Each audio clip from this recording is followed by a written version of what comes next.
नमस्कार दोस्तों, स्वागत है सभी का हमारी आज की इस कहानी में। चलिए शुरू करते हैं इस कहानी को। भाभी, आपका बच्चा है, आप ही संभालो, हमसे तो नहीं संभलता, कहती हुई ननद ने श्रद्धा के बेटे अंशु को सोफे पर ही लिटा दिया। ये देखकर सासू माँ ने कहा, बहू थोड़ा जल्दी जल्दी काम कर लिया करो, बस धीरे धीरे काम करके टाइम वेस्ट करती रहती है। पर मम्मी जी, अभी तो मैं खाना बना रही हूँ, पापा जी और इनका टिफ़िन भी पैक करना है, इन्हें भी दुकान के लिए लेट हो रहा है, अभी तो थोड़ी देर आप ही संभाल लीजिए ना, श्रद्धा ने विनती करते हुए कहा।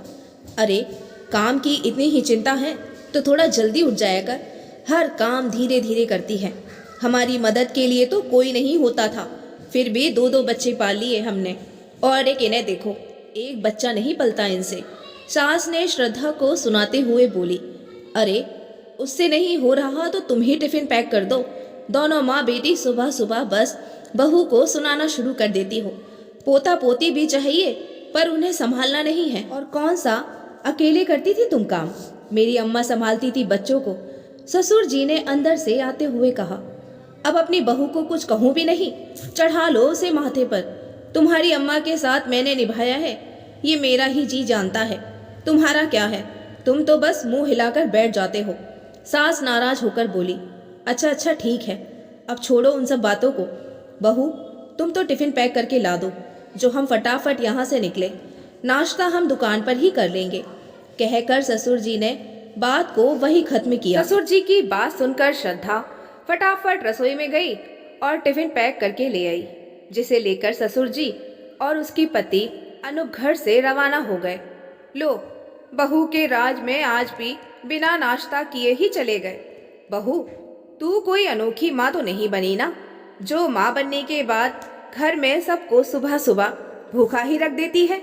भाभी, आपको नहीं लगता कि आप माँ बनने के बाद आप कुछ ज़्यादा ही आलसी हो गई हो, कोई काम समय पर नहीं करती हो, आधे से ज़्यादा वक्त तो आपके बच्चे को हम ही संभालते हैं। ननद क्या कम थी, वो भी बीच में ही बोली, घर के मर्द तो बिना नाश्ता किए ही चले गए, अब हमें भी क्या नाश्ता नहीं मिलेगा या आज भूखा ही रहना पड़ेगा। सास ने फिर कहा, जी मम्मी जी, अभी नाश्ता लेकर आई, कहकर श्रद्धा रसोई में चली गई। अभी रसोई में पहुंची ही थी कि अंशु का रोना शुरू कर दिया। तभी सासू माँ बीच में ही बोल पड़ी, अरे थोड़ी देर रो लेने दे, रोएगा तभी तो हाथ पैर चलाएगा, तू तो फटाफट से नाश्ता लेकर आ, बड़े जोरों की भूख लग रही है हमें। श्रद्धा फटाफट से 2 प्लेटों में दोनों के लिए नाश्ता लगा कर ले आई। नाश्ते को देखते ही ननद झल्ला पड़ी, ये क्या है, पराठा, आलू की सूखी सब्जी और रायता, भाभी इसे नाश्ता कहते हैं क्या? अरे हम आपके बच्चे को संभालते हैं, कम से कम खाना तो हमें ढंग का दे दिया करो। पर श्रद्धा ने उनकी बातों पे दिमाग लगाना ठीक नहीं समझा, उसे तो अपने रोते हुए बच्चे को संभालना था। दोनों को नाश्ता परोस कर फटाफट उसने अंशु को गोद में उठा लिया और उसे चुप कराने लगी। अब बेटा जो मिला है वही खा ले, इससे क्या उम्मीद की जा सकती है। श्रद्धा अंशु को दूध पिलाने के लिए अंदर कमरे में लेकर जाने लगी।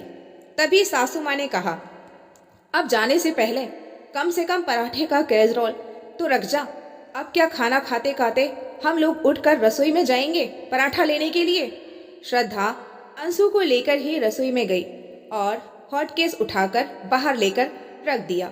अभी पलटी ही थी कि ननद ने कहा, भाभी इतनी अकल तो आप में होनी ही चाहिए कि हम लोग खाना खाने बैठे हैं तो कम से कम पानी के ग्लास तो रखाओ, फिर संभाल लेना अपने बेटे को। श्रद्धा अंशु को लेकर रसोई में जाने लगी तो ननद फिर बोली, अब इसे सीने से लगाए हर जगह अपने साथ लेकर क्यों घूम रही हो, क्या यहीं सोफे पर नहीं लिटा सकती? दीदी कहीं गिर गए तो? अरे हम लोग बैठे हैं ना, यहाँ पर नहीं गिराएंगे तेरे बेटे को, इतना सा भी भरोसा नहीं है क्या हम पर? सास ने कहा। सास की बात सुनकर श्रद्धा ने अपने बेटे को वहीं लिटा दिया और अंदर रसोई में 2 ग्लास पानी लेने चली गई। अभी ग्लास में पानी डाल ही रही थी कि अचानक अंशु के गिरने की आवाज आई। सुनकर श्रद्धा बाहर दौड़ आई। क्या हुआ मम्मी जी, कैसे गिर गया अंशु? जाओगी तो गिरेगा ही नहीं और क्या होगा, ननद ने कहा। एक बच्चा नहीं संभलता तुमसे, फोड़ दिया ना मेरे पोते का सिर। सास अंशु को चुप कराते हुए बोली, पर अंशु था कि चुप ही नहीं हुआ। अब खड़ी खड़ी क्या देख रही है, ले इसे अपनी गोद में और चुप करा। क्या संभालेगी ये बच्चा और घर को, अच्छी ढीली बहू पल्ले पड़ी है। आखिर श्रद्धा ने अंशु को गोद में लिया और चुप कराते हुए उसे अपने कमरे में ले गई। कमरे में ले जाकर उसे दूध पिलाकर सुला दिया, पर अंशु के सिर पर चोट के कारण निशान पड़ गया। शाम को ससुर जी और अनूप घर आए तो अंशु के सिर पर चोट देखकर बोले, क्या हुआ अंशु को, सिर पर चोट कैसे लग गई? और क्या होगा, तुम्हारी कामचोर बहू है ना, उससे एक बच्चा तक तो नहीं संभलता। इतनी लापरवाह है कि बच्चे को सोफे के कोने पर सुलाकर चली गई। सास ने जवाब दिया, हाँ देखो अभी भी इसे हमें ही संभालना पड़ रहा है। ननद ने कहा। ये सब रसोई में काम करती हुई श्रद्धा को भी सुनाई दे रहा था। उसे बुरा भी लग रहा था। एक तो सबका काम कर रही थी, बच्चे को भी चोट लग गई और ऊपर से इतना कुछ भी सुन रही थी।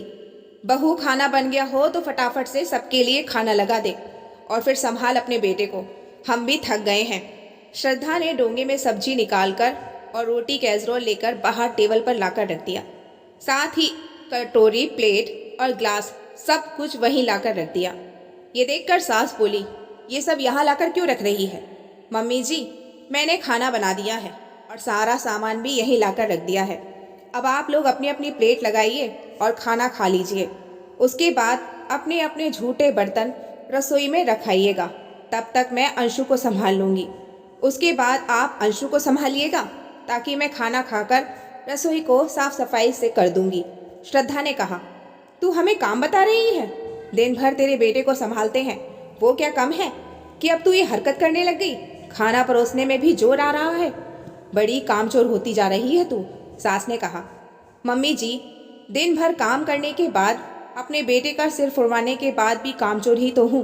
कौन सा अच्छी बहू का मेडल मिल रहा है, तो सोचा कि अब कामचोर ही बन जाऊं। वैसे भी मुझे समझ आ गया है कि मैं सबको खुश नहीं रख सकती, तो कम से कम मैं अपने बेटे और अपनी खुशी ही देख लूं। कम से कम अपने बेटे के साथ ही समय बिता लूंगी, कहकर श्रद्धा अंशु को लेकर कमरे में चली गई। पीछे सास ननद भुनभुनाती रही, जबकि अनूप और ससुर जी तो आराम से अपनी अपनी प्लेट परोस कर खाना खाने लग गए। खाना खा लेने के बाद अनूप ने अंशु को संभाला और श्रद्धा ने खाना खाया और रसोई की साफ सफाई कर अपने कमरे में आ गई, जबकि सास और ननद अभी भी बिना खाए मुंह फुलाए बैठी थी। जबकि श्रद्धा ने एक बार भी उनसे नहीं कहा कि आप खाना खा लो, ये सोचकर कि जब भूख लगेगी तो अपने आप ही खा लेंगी। आखिर ऐसे लोगों के लिए बेशर्म तो बनना ही पड़ता है। तो दोस्तों, ये थी आज की कहानी। आपको कैसी लगी हमें कमेंट में ज़रूर बताएं। मिलते हैं ऐसी ही एक अच्छी सी कहानी के साथ। कहानी को यहाँ तक सुनने के लिए आप सभी का बहुत बहुत धन्यवाद।